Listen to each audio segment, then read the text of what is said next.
Hello everyone, कैसे हैं आप लोग। आज की हमारी कहानी है दो दोस्तों की कहानी। अगर आपने मेरे चैनल को सब्सक्राइब नहीं किया है तो जल्दी से सब्सक्राइब कर लीजिए। बेल आइकन को प्रेस कर लीजिए ताकि मेरी हर आने वाली वीडियो की नोटिफिकेशन आपको सबसे पहले मिल जाए। और कहानी पसंद आए तो लाइक जरूर करना। तो एक शहर में दो बच्चों का जन्म होता है। दोनों का घर बहुत पास में था। एक का नाम था समीर और दूसरे का नाम था अमर। दोनों बहुत अच्छे दोस्त होते हैं। दोनों साथ में ही खेलते थे और साथ में ही पढ़ते थे। समीर पढ़ने में अमर से काफी अच्छा था और अमर हमेशा खेल कूद में ज्यादा ध्यान देता था। दोनों इतने अच्छे दोस्त थे कि कभी कभी तो समीर अपना होमवर्क अमर को दे देता था ताकि उसकी स्कूल में डांट पड़ने से बच जाए। धीरे धीरे यूं ही समय बीतता रहा और दोनों बड़े हो जाते हैं और उनकी दोस्ती और भी ज्यादा गहरी हो जाती है।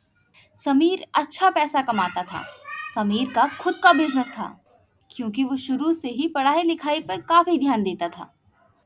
और अमर ने यूं ही छोटी सी दुकान खोल रखी थी। वहीं वो छोटा मोटा सामान बेचकर थोड़े बहुत पैसे कमा लिया करता था जिससे कि खाली उसका घर चल सके। एक बार समीर को एक बिजनेस मीटिंग के लिए विदेश जाना पड़ा। उसके पास एक सोने की ईंट थी। उसने सोचा, इसे ले जाना विदेश में सही नहीं होगा। इसे मुझे यहीं रखना होगा, लेकिन ये घर में भी सुरक्षित नहीं है। मैं इसे अमर को दे देता हूँ। जब मैं वापस आऊंगा वापस ले लूंगा। वैसे भी अमर मेरा बहुत पुराना दोस्त है। मुझे उस पर पूरा विश्वास है।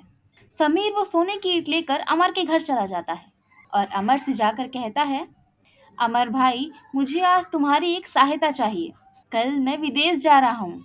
मेरे पास ये सोने की ईंट है जिसे मैं लेकर विदेश नहीं जा सकता। इसे तुम रख लो।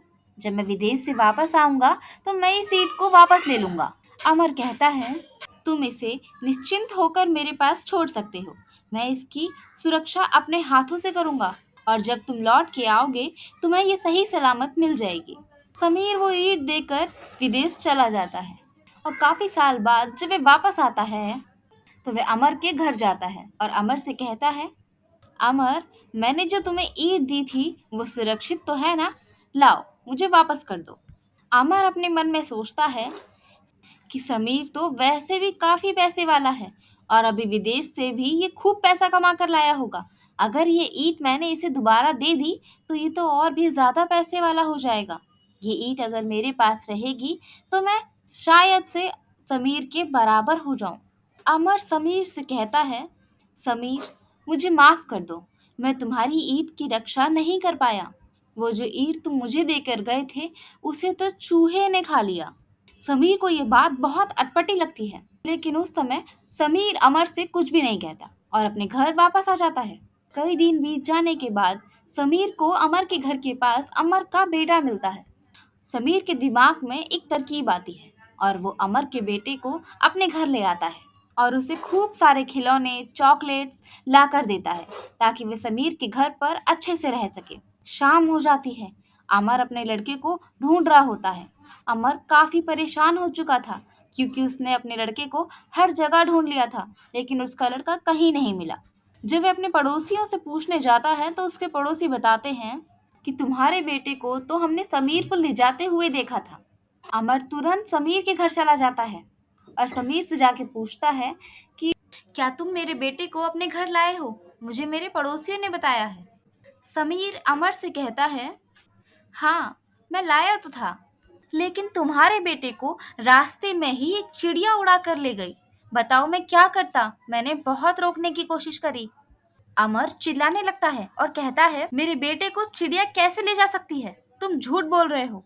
तो समीर मुस्कुराते हुए कहता है, अगर किसी बच्चे को चिड़िया नहीं उड़ा के ले जा सकती तो एक सोने की ईंट भला चूहा कैसे खा सकता है? अमर की नजरें शर्म से झुक जाती हैं। समीर अमर से कहता है, मेरे दोस्त, तुम्हें शर्मिंदा होने की कोई आवश्यकता नहीं है। बस मुझे वो मेरी ईंट वापस लौटा दो। मैं तुम्हारा बेटा तुम्हें वापस कर दूंगा। वो बिल्कुल सुरक्षित है मेरे पास। अमर भागता हुआ अपने घर जाता है और वह सोने की ईंट वापस लेके आता है और समीर को जल्दी से देता है। समीर भी अमर को अपने घर ले जाता है और देखता है कि उसका बेटा आराम से टीवी देखता हुआ चॉकलेट्स खा रहा था। अमर को अपनी गलती का बहुत एहसास होता है और समीर से माफी मांगता है।